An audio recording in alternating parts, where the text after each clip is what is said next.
ചെയ്യുന്നൊരു ഓപ്പറേഷനായിരുന്നു. മനസ്സ് പാളിപ്പോയി. 10 വയസ്സുള്ളൊരു കുട്ടിയുടെ ജീവൻ എന്റെ കൈകൊണ്ട്. പത്രത്തിലും ടിവിയിലൊക്കെ വലിയ വാർത്തയായി. ഞാനന്ന് 2 മാസം പ്രഗ്നന്റ് ആയിരുന്നു. ആ ഒരു ഡിപ്രഷനില് അതും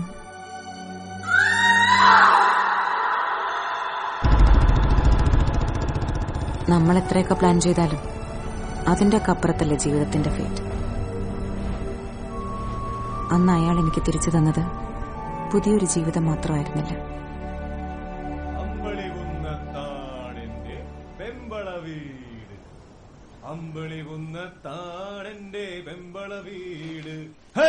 അവിടെ ചെന്ന കാപ്പി കിട്ടും കാപ്പി.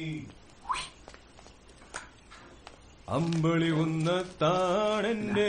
അത് ശരി, എല്ലാം കെട്ടിപ്പറക്കി എടുത്തോണ്ട് പോവാൻ പോവാന്നോ? ആഹാ, കുഞ്ഞപ്പൻ കണക്കും പറയാൻ തുടങ്ങി. തോന്നുമ്പോ വരിക, തോന്നുമ്പോ പോവുക, അതാണല്ലോ നിന്റെ കണക്ക്.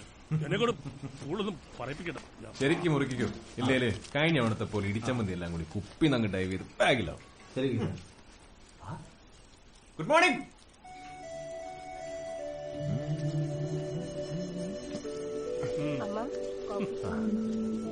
ചക്കര കാപ്പിയാ പിടിപ്പിച്ചോ, ഉഷാറാവട്ടെ. ഉറക്കമൊക്കെ എങ്ങനെയാ? ഹാപ്പി ഇല്ലായിരുന്നോ? ഇടിയറച്ചി ഉണക്കുവീനുവാ. നമ്മുടെ ചില 80 years old ഗേൾ ഫ്രണ്ട്സ് ഉണ്ട്, അവർക്കാ. എന്നാ പിന്നെ ഞാനങ്ങോട്ട് ഇറങ്ങുവാ. കമ്പം തേനിയൊന്ന് ചുറ്റിയിട്ട് നേരെ അംബാസമുദ്രം. അപ്പൊ എന്നാ ഡോക്ടറുടെ പരിപാടി? പോണോന്ന് തോന്നിയാ വണ്ടി ന്യൂട്രലിട്ട് ചുമ്മാ കുന്നിറക്കും. അയ്യോ, പോവുകയാണോ? 1-2 ദിവസം കൂടെ കഴിഞ്ഞിട്ട് പോയാ പോരെ?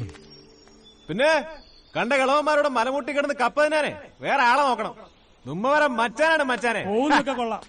കപ്പ തിന്നാന്ന് പറഞ്ഞ് ഇങ്ങോട്ട് ഞാൻ കെട്ടിയെടുത്തോണ്ടല്ലോ. കുഞ്ഞപ്പ വെറുതെ മൂപ്പിക്കല്ലേ. ആ ത്രേസ്യെ തപ്പി പിടിച്ചോണ്ട് ഒറ്റ കെട്ടം കടിച്ചാണ്ടല്ലോ.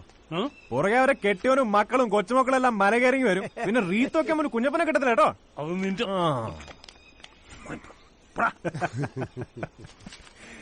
തെറിയ ഡോക്ടറോട് നിൽക്കുന്നുണ്ട്, മ്യൂട്ട് ചെയ്ത് പറയുക. കളി. അപ്പൊ ശരി.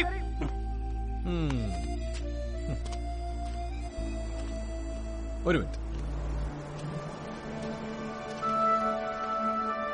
ഇവിടുന്ന് ഏറ്റവും അടുത്ത സർക്കാർ ആശുപത്രി വരെ മിനിമം 3 മണിക്കൂറെങ്കിലും മതി. പറ്റുമെങ്കിൽ ഡോക്ടർ കുറച്ച് ദിവസമൊക്കെ ഇവിടെ നിന്ന് ഈ സ്പേസ് ഒക്കെ ഒന്ന് എക്സ്പീരിയൻസ് ചെയ്യണം. ചിലപ്പോ ഈ ജീവിതം എന്ന് പറയുന്ന സൂത്രത്തിന് പുതിയ വല്ല ഡയമെൻഷൻസും കിട്ടിയാലോ. ഇങ്ങനെ നിൽക്കല്ലേ, ഒരു ഡീപ് ബ്രെത്ത് എടുത്തേ. ഇതെങ്ങനെ എടുത്തോ. കാശ് ചിലവുള്ള കാര്യമൊന്നുമല്ലെന്ന് ചുമ്മാ എടുത്തോ.